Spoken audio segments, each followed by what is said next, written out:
ناظرین السلام علیکم. کیپٹل ٹی وی سے پروگرام کیپٹل کلینک میں آپ کو بہت بہت خوش آمدید کہتا ہوں. ہم قوم ملک سلطنت کے لیے اس پروگرام سے ان کو بیماریوں سے بچنے کے طریقے متعارف کراتے ہیں اور ہماری کوشش ہوتی ہے کہ جس بیماری کا برڈن سوسائٹی میں زیادہ ہو اس کے ایکسپرٹ بلا کر ہم ان سے آپ کے لیے کچھ ایسے سوالات کریں جن سے کہ آپ کو فائدہ ہو. تو آج ناظرین سب سے پہلے میں اپنے اسٹوڈیو میں جس پینلسٹ کو دعوت دی ہے اس میں ایک بڑے ہی پاپولر ہمارے پروفیشن کے ایڈمنسٹریٹر ہیں جن کا نام ڈاکٹر فیاض احمد رانجھا ہے، جو کہ کافی عرصہ مختلف اسپتالوں میں میڈیکل سپرنٹینڈنٹ کی حیثیت سے فرائض انجام دیتے رہے.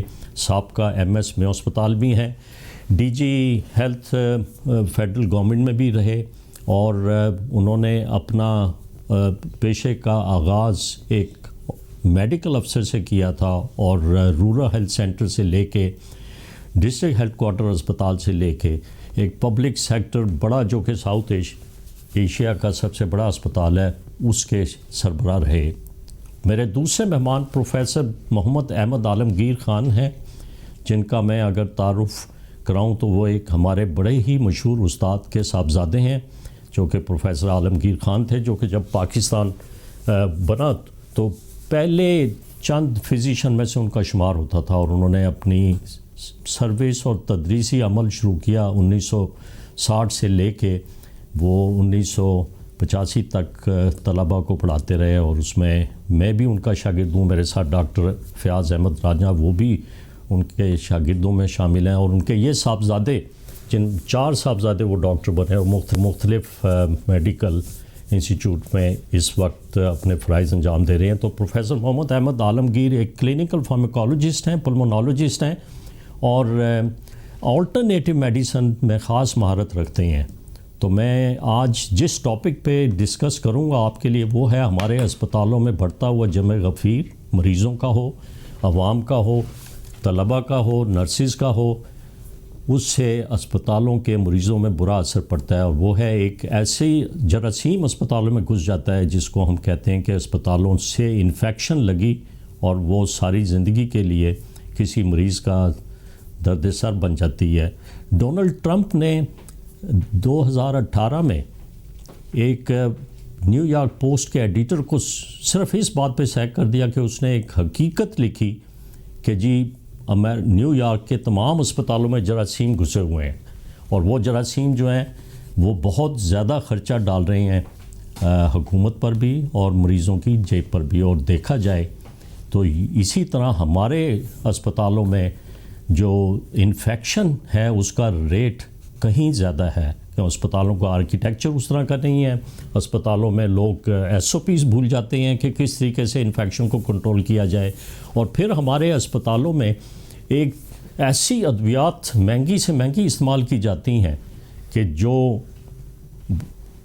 تمام فزیشین حضرات جتنے بڑے فزیشین ہوں گے اتنی مہنگی ادویات لکھ کے مریض کو دے دیتے ہیں اور اس سے ریزسٹنس پیدا ہو جاتی ہے. وہ جراثیم میں ایسی قوت پیدا ہو جاتی ہے کہ وہ اینٹی بائیوٹکس اس پر اثر نہیں کرتی اور پھر مریض اور ان کے لوائقین کی جیبوں پر ایک خاص معاشی برڈن پڑتا ہے اور پھر یہ بھی ہوتا ہے کہ مریض اس انفیکشن سے انٹینسیو کیئر ICU میں جا پہنچتا ہے اور اس کے جسم کے تمام اہم عضو جو ہیں وہ فیل ہو جاتے ہیں اور وہ موت کی آغوش میں چلا جاتا ہے. تو ہم اس کو بچا سکتے ہیں. یہ کافی حد تک پبلک بھی اس میں پارٹیسپیٹ کرے اور ہمارے ہیلتھ کیئر پروفیشنل جو ہیں وہ بھی کریں. تو میں سب سے پہلے بات کرتا ہوں ڈاکٹر فیاض احمد رانجھا.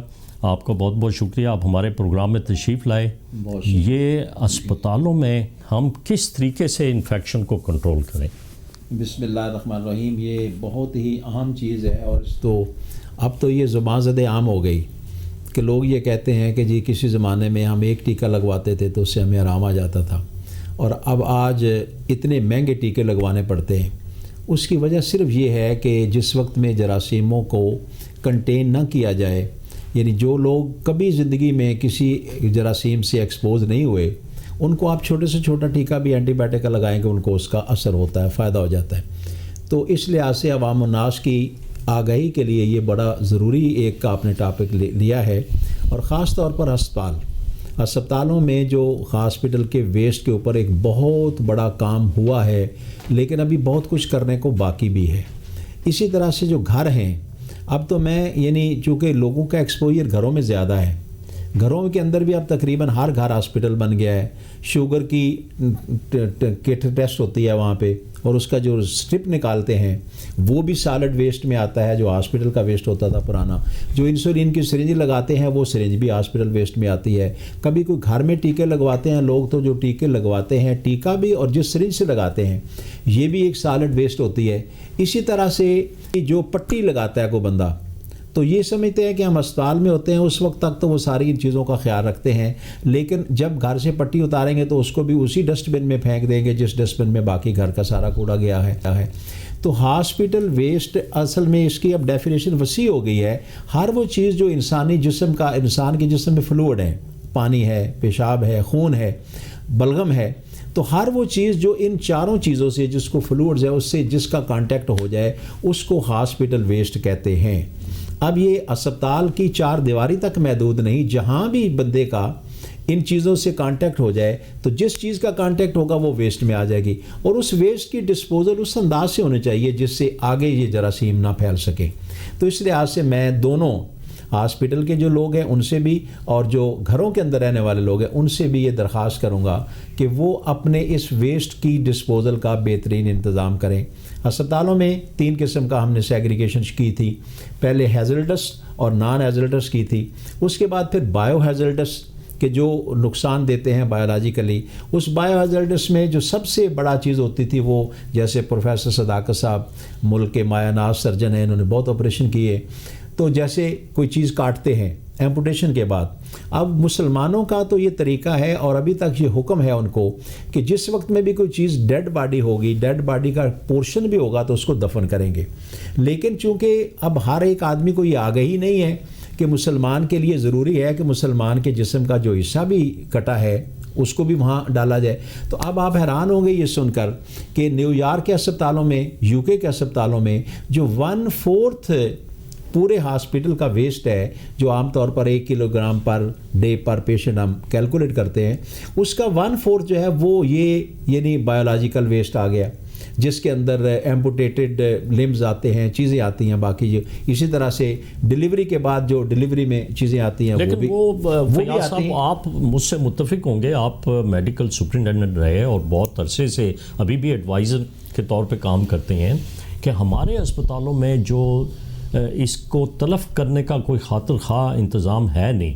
انسینریٹر آپ جہاں کی مثال دے رہے ہیں، امریکہ، برطانیہ، یورپ، ہر اسپتال میں اگر آپ دیکھیں سب سے پہلے اس ہسپتال کی چمنی نظر آتی ہے، اور وہ کوئی 300-400 فٹ اونچی ہوتی ہے، اور وہ ایک انسینریٹر ہوتا ہے جس میں کہ تمام ہاسپٹل ویسٹ کو تلف کر دیا جاتا ہے، بجائے یہ کہ اس کی کیریج کی جائے، اس کی سیگریگیشن اور اس کی آئسولیشن کر کے اس کو ایک ہسپتال سے سڑکوں پہ لے کے کہیں دور مقام پہ جا کے طرف کیا جائے۔ یہ نہیں ہوتا، وہاں ہاسپٹل کے اندر ہی ہوتا ہے۔ جس ہسپتال میں میڈیکل سپرنٹینڈنٹ ہے وہاں پہ میں نے اپنا پوری لائف گزاری ہے، وہیں سے میں نے پیشے کا آغاز کیا۔ وہاں پہ ایک انسینریٹر انگریزوں نے 1870 میں بنا دیا تھا، لیکن وہ اس وقت انہیں اتنا کانسیپٹ نہیں تھا کہ کتنی اونچائی اور لمبائی ہونی چاہیے اس کی چمنی کی۔ اب اس کے ارد گرد انارکلی کا بازار اور گھر اور رہائشی جو کمرے ہیں وہ اس انسینریٹر کے دھوئیں سے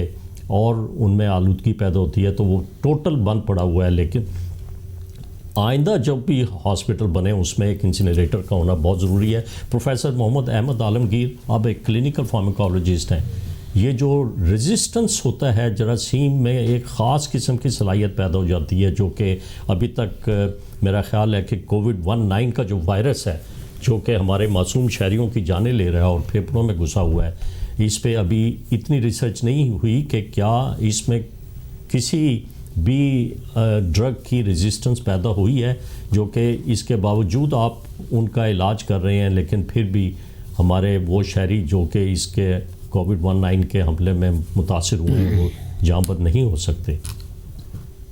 آپ کیا کہیں گے اس بارے میں؟ ڈرگ ریزسٹنس جو پیدا ہو رہی ہے، اس میں ہمارا as a physician, as a health care providers بھی ایک رول ہے۔ جی بسم اللہ الرحمن الرحیم. دیکھیں پروفیسر صاحب,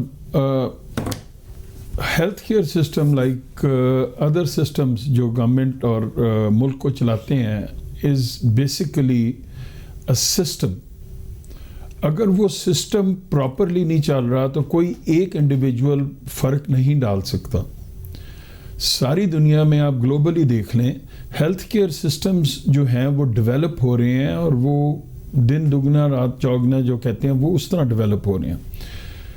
کتنے کو ہاسپٹلز پاکستان میں آپ کو دکھ رہے ہیں جن میں افیکٹو انفیکشن کنٹرول یونٹ یا ٹیم بنی ہوئی ہے, جو بیسیکلی ایک مائکروبایولوجسٹ, ایک کلینکل فارماکولوجسٹ, ایک سرجن اور ایک فزیشین کے اوپر بیسڈ ہوتی ہے, جو اپنی ریگولر پیریوڈک ریکمنڈیشنز دیتے ہیں, جو ہاسپٹل کے انفیکشن ٹرینڈز کو اسٹڈی کرتے ہیں, جو ہاسپٹل کی کنٹامینیشن کو اسٹڈی کرتے ہیں, and then they given their advice, اور اس کو امپلیمنٹ کیا جاتا ہے بڑا اسٹرانگلی اور بڑا seriously in order to control hospital infections.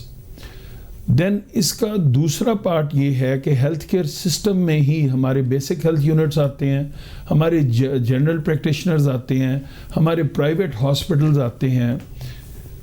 Are these being updated? ہمارے physicians, I am sorry to say I am one of them, جتنی مہنگی سے مہنگی دوائی ہوتی ہے وہ پرسکرائب کر دیتے ہیں وداؤٹ نوئنگ دا ریزن کہ why they are doing that. ٹھیک ہے, ہمارے فزیشین مہنگی سے مہنگی ادویات لکھنے کو ترجیح دیتے ہیں, اور اس کا نقصان مریض کو بھی ہوتا ہے, ان کی معاشی حالت پہ بھی ہوتا ہے. ہم ایک چھوٹے سے وقفے کی طرف چلتے ہیں, وقفے کے بعد ہم اسی گفتگو کو آگے لے کے چلیں گے.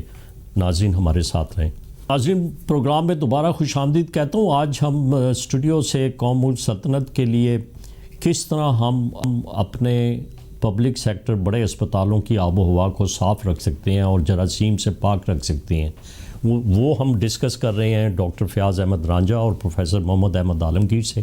اور میں ایک چھوٹی سی آپ کو ایگزامپل دیتا ہوں کہ سینٹر آف ڈیزیز کنٹرول جو امریکہ کا بہت بڑا ادارہ ہے اور عالمی ادارہ صحت ہے, اس نے بھی یہ دیکھا کہ کم از کم ہر سال امریکہ میں 17 لاکھ کے قریب لوگ جو ہسپتالوں میں جو علاج کراتے ہیں ان میں انفیکشن ہو جاتی ہے, اور ان میں سے تقریباً لگ بھگ 1,90,000 اور 90,000 سے 1 لاکھ تک مریض جو ہیں وہ صرف انفیکشن کی وجہ سے مر جاتے ہیں. اور یہ انفیکشن جسم کے کسی بھی حصے میں ہو سکتی ہے.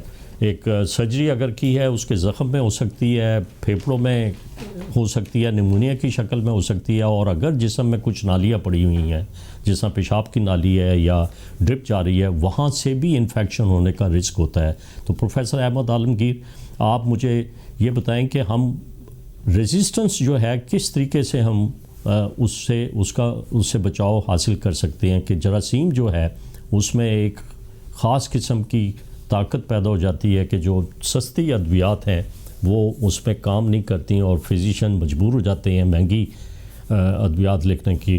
آج صبح ہی میری ایک ٹیلی فون پہ بات ہو رہی تھی. پنجاب انسٹیٹیوٹ آف کارڈیالوجی ایک سب سے بڑا دل کا پنجاب کا اسپتال ہے, وہاں پہ دیکھا جائے تو ہر دوسرے تیسرے مریض میں ایک ایسی اینٹی بائیوٹکس کا استعمال ہو رہا ہے جس کو کولیسٹین کے نام سے مارکیٹ میں آتی ہے, اور اس کا ایک انجیکشن جو ہے وہ لگ بھگ 1,200 روپے کا ہے, اور 3 انجیکشن دن میں لگتے ہیں مریض کو. تو حکومت پہ بھی ایک ایکسٹرا برڈن پڑتا ہے, مریضوں کی جیبوں پہ بھی ایک ایکسٹرا برڈن پڑتا ہے. جی دیکھیں professor, centre for disease control کی بات ہو رہی تھی. سینٹر فار ڈیزیز کنٹرول نے اپنے نیشنل فارمولیریز کے اندر اپنے کارڈز دیے ہوتے ہیں, آپ نے بھی باہر کام کیا, ہم سب کر کے آئے. اس میں any incident number 1, untoward number 2, there are forms جن میں آپ ساری مختلف قسم کی انفیکشنز جو ہوتی ہیں یا ان ایکسپیکٹڈ ایونٹس آپ رپورٹ کرتے ہیں, and then a team comes and looks them over, اور اس کے بعد you are given the reasoning and the steps to counteract that. ایک تو ہمارے یہ نان ایگزسٹنس ہے, تو ایگزسٹنٹ ہے ادھر, ہمارا سسٹم ہی ڈیولپڈ اس طرح نہیں ہے کہ ہم رپورٹ کریں اور ہم اس کو دیکھیں. ہمارے تو یہ چیز آ جاتی ہے کہ جی بے عزتی ہوگی تو بولو نا.